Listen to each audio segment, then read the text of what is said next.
آج انسانیت کی لوگ باتیں کرتے ہیں، انسانیت کے لیے کام کرو. میں نے کہا انسانیت کے لیے کام کرنا یہ یک قومی نظریہ ہے، یہ ایک قومی نظریہ ہے.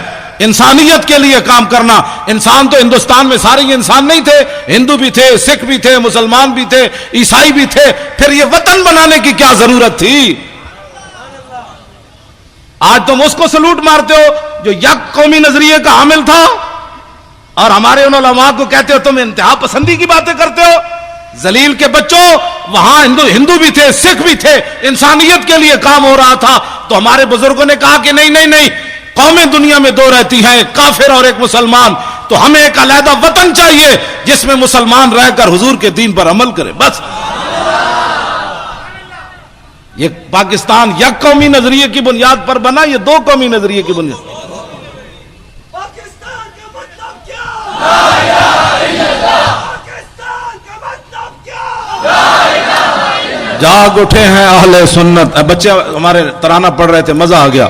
جاگ اٹھے ہیں اہل سنت، گونج اٹھا یہ نعرہ ہے، دور ہٹو ہے دشمن ملت پاکستان. نعیم الدین امیر ملت بلحسنات کو یاد کرو، سنی بنارس کانفرنس کی قدر و قیمت کا احساس کرو.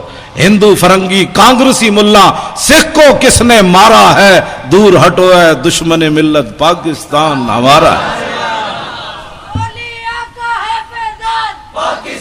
سارے بولو اللہ دے بندے ہو، سارے بولو اولیاء کا ہے فیضان، اولیاء کا ہے فیضان، اولیاء کا ہے فیضان، اہل سنت کا ہے فیضان.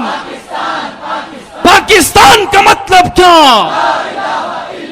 قانون ریاست کیا ہوگا؟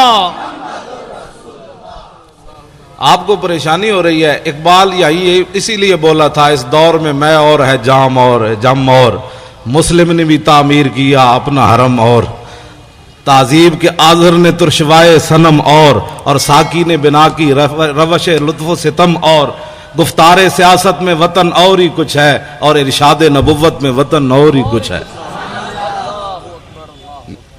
آپ جو پاکستان حقیقت میں آپ لوگوں کا ہے. آپ ایسے ڈر ڈر کے پاکستان کا بھی نام لے رہے ہیں. بھئی کیوں ڈر ڈر کے نام رہے؟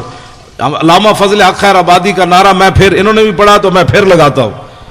مونج کا لباس پہنا ہوا ہو، مونج کی چارپائی کے اوپر جو ہے نا رات میں آدمی سو نہیں سکتا، چادر بھی بچھی ہو تو سو نہیں سکتا. مونج کا لباس انسان نے پہنا ہوا ہو، اور مٹی کے ٹوکرا سر پر ہو، اور زہر جیسا پانی پیا ہو، اور تنبے جیسی غذا کھائی ہو، پھر بھی مٹی اٹھا کر نہ اللہ کا شکوہ کرے نہ رسول. اتنا بڑا شہزادہ، اتنا بڑا علامہ، اور مٹی کے ٹوکرے اٹھا کر بھی انگریزوں کو یہ بتائے تم کیا سمجھتے ہو کہ یہ میں پچھتا گیا ہوں، میں واپس لے لوں گا فتویٰ. آپ نے فرمایا نہیں نہیں، لب بام بھی پکارا، سرے دار بھی صدا دی، میں کہاں کہاں پہنچا تیری دید کی لگن میں. ہمارے بزرگوں نے 1857 کے اندر ہمارے بزرگ داڑیاں منڈا کر بھاگا کوئی نہیں.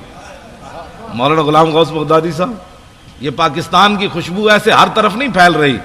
ہمارے بزرگ ایک ایک دن 300 علماء پھانسی پر جھولے، اونٹ پر باندھ کر درختوں کے نیچے سے گزارتے تھے. ایسے اونٹ کو دوڑا کر جب لاتے تھے تو ہمارے بزرگوں کی گردن اتر کر ادھر چلی جاتی تھی.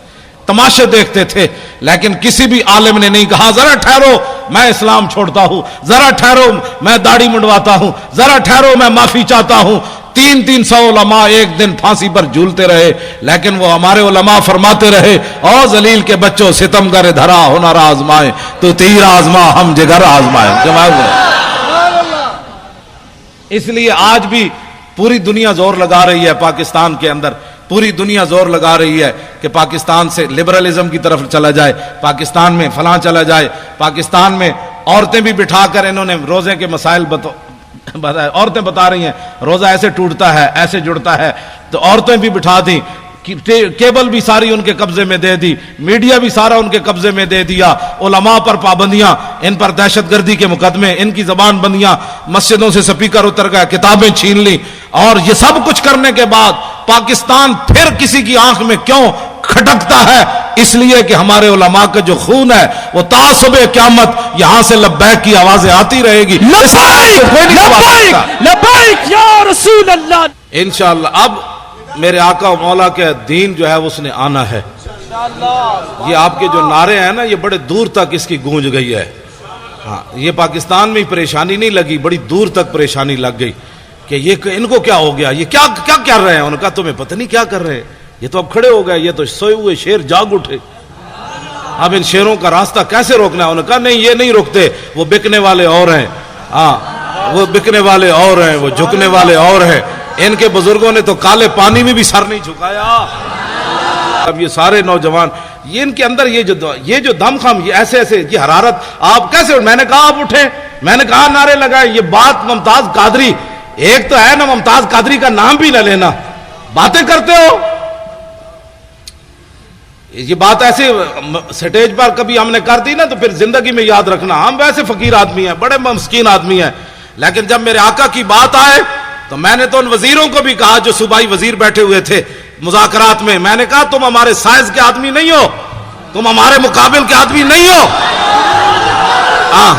حالانکہ میرے جیسا آدمی ویل چیئر پر بیٹھ کر وہ ایسے ایسے کانپتے تھے. میں نے کہا تم ہمارے سائز کے آدمی نہیں ہو, جب تمہارے بڑوں سے ہماری کبھی بات ہوگی نا تو ہمارے خون سے, ہماری آنکھوں سے ابھی خون نہیں اترا, ہم نے ممتاز قادری کے خون کا تم سے بدلہ لینا ہے. غازی تیرے پیروکار, غازی تیرے پیروکار, غازی تیرے پیروکار. توجہ, میں نے ایسے ہی ان سے بات کی, بالکل ایسے جس طرح وہ سامنے بیٹھا ہوا تھا. تو زعیم قادری وہ وزیر ہے, تو میں نے کہا شاہ جی آپ کو پتہ ہے کہ جس کو آپ قائد مانتے ہیں وہ مرزائیوں کو اپنا بہن بھائی کہتا ہے. کہا کہ نہیں ہے یہ بات, کہیں نہیں, آپ ایسے باتیں کر رہے ہیں. میں نے کہا دکھاؤ اس کو کلپ. وہ جب کلپ دکھایا تو شاہ جی کو ایسے کہے آنی شروع ہو گئی, منہ پر ایسے کپڑا رکھ کے لیٹرین کی طرف بھاگے. انہوں نے کہا ایسی بات اس نے کی ہے کہ مرزائی ہمارے بہن بھائی ہیں. شاہ جی کو نہ ایک ان کا چہرہ اتر گیا. تو میں نے کہا شاہ جی آپ کیا باتیں کرتے ہیں, آپ کو پتا ہے کہ آپ نے 1400 سال تاریخ ہماری مسخ کی ہے. آج تک حضور کی عزت پر پہرا دینے والے بڑے بڑے بادشاہ آئے, بڑی بڑی حکومتیں آئیں, جب حضور کے غلام کی بات آئی انہوں نے کہا یار جانے دو, اس کا تو مسئلہ ہی اور ہے, اس کا تو مسئلہ ہی اور ہے, اس کا تو مسئلہ ہی اور ہے.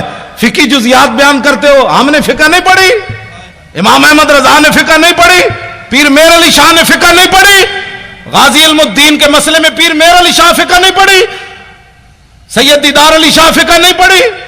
جو جنازہ پڑھانے آیا اس کو چاہیے تھا, وہ کہتا ہے اس لڑکے نے قانون ہاتھ میں لیا, لیکن شاہ جی جنازہ پڑھانے کے لیے مصلی پر کھڑے ہو گئے. ایسے جب نگاہ اٹھائی تو 6 لاکھ بندے اس وقت موجود تھے. شاہ جی نے جب ایسے نگاہ کی تو غش کھا کر نیچے گر گئے. جب ہوش آیا تو روتے رہے, یا رسول اللہ ساری زندگی حدیث پڑھائی, قرآن پڑھایا, جمعے پڑھائے, حج کیے, یا رسول اللہ کبھی خواب میں بھی دیدار نہیں کرایا, تو آپ بنفس نفیس اس کے جنازے میں تشریف لے آئے. آپ تم 1400 سال ہماری تاریخ مسخ کرو اور کہو کہ مولوی خادم امن سے بات کرے. امن سے بات تو تب ہے تم نے میرے گھر میں حملہ کیا, تم نے میری 3 لائبریریاں توڑی. نہیں, میرے 14 سال میرا بیٹا ہے, وہ ہے بھی سکا سا, اور اس کو تم نے مارا, کان پکڑائے رکھے, اس کے جناب آگے سے بھی جناب بوٹ مارے, اس کے آگے سے بھی پیچھے سے بھی اسے کان پکڑایا, گالیاں تم دیتے رہے اس کو. میں خوش ہوں تم نے گالیاں دی, اس لیے کہ مولوی خادم نے کوئی ڈکیتی تو ماری نہیں, ہاں مولوی خادم نے کوئی ہیرون تو کھیلی نہیں, مولوی خادم نے کوئی ملک تو بیچا نہیں, ملک تو لوٹا نہیں. میرے بیٹے کو مارنے کی صرف وجہ یہ تھی کہ تاکہ اولاد تو آخر اولاد ہوتی ہے, بندے کو بزدل بنا دیتی ہے. تو اس کو اتنا مارا کہ مرنے کے قریب جب پہنچا تو کہا آپ دفع ہو جاؤ, اور اس کو اتنا, میں پھر بھی خوش ہوں, پھر مارو, میں جو حاضر ہوں, اس کو کیوں مارتے ہو, میں جو تقریریں میں کرتا ہوں, مجھے پکڑ کر مارو, مجھے گھسیٹو. تم نے گھسیٹا بھی ہے, لیکن اس کے باوجود آج تک میں خوش ہوں کہ اس لیے کہ مجھے رسول اللہ کے نام پر گھسیٹا گیا. توجہ, نہیں, کیوں ماریں گے غازی, کیوں ماریں گے یہ غازی, ان کے باپ کا ملک ہے. لبیک یا رسول اللہ, لبیک یا رسول اللہ, لبیک یا رسول اللہ. تو حضور خوش ہوتے ہیں اس پر. ایسے کر کے میرے آقا و مولا نے اسی کتاب کے اندر ہے، میدان احد کی طرف جاتے ہوئے حضور نے ایسے تلوار اٹھائی، فرمایا من یاخذ ھذا السیف بحقہ، فرمایا یہ تلوار کون لے گا جو اس کا حق ادا کرے؟ حضرت ابو دجانہ کے آئے، انہوں نے کہا جی میں لینا، عرض کی حق کے وے، فرمایا یہ اتنی چلے کہ ٹیڑھی ہو جائے، عرض کی دوسرا حق کیا ہے؟ فرمایا کسی مسلمان پر نہ چلے، عرض کی اس کا تیسرا حق کیا ہے؟ فرمایا جس کے ہاتھ میں ہو وہ میدان سے نہ بھاگے۔ حضرت ابو دجانہ تلوار لے لی اور تلوار لے کر ایسے، میں ٹھیک ہوتا نا تو میں آپ کو یہاں سے لے کر وہاں تک چل کر دکھاتا کہ حضرت ابو دجانہ کیسے چلے۔ حضرت ابو دجانہ حضور کو تلوار لے تھے، ایسے پہلوانوں کی طرح چلے اور شعر پڑھ رہے تھے، رجز پڑھ رہے تھے، ان الذی عاہدنی خلیلی ونحن بالصفق لدى النخیل اللہ قوم الدار فی القیول اضرب بسیف اللہ والرسول۔ فرمایا آج رسول اللہ سے تلوار لی، اب پچھلی صفوں میں زندگی میں نہیں کھڑا ہونا، آگے نکل کر کھڑے ہونا ہے سرا۔ ایسے جب چلے، فلما راہ النبی صلی اللہ تعالی علیہ وسلم حین یتبختر، جب دیکھا رسول اللہ نے کہ میرا غلام پہلوانوں کی چال ایسے چل رہا ہے، فقال انا لمشیۃ یبغض اللہ تعالی الا فی ھذا الموطن، حضور نے فرمایا یہ چال اللہ کو بڑی ناپسند ہے لیکن میرے دشمنوں کے سامنے پسند ہے یہ چال اللہ۔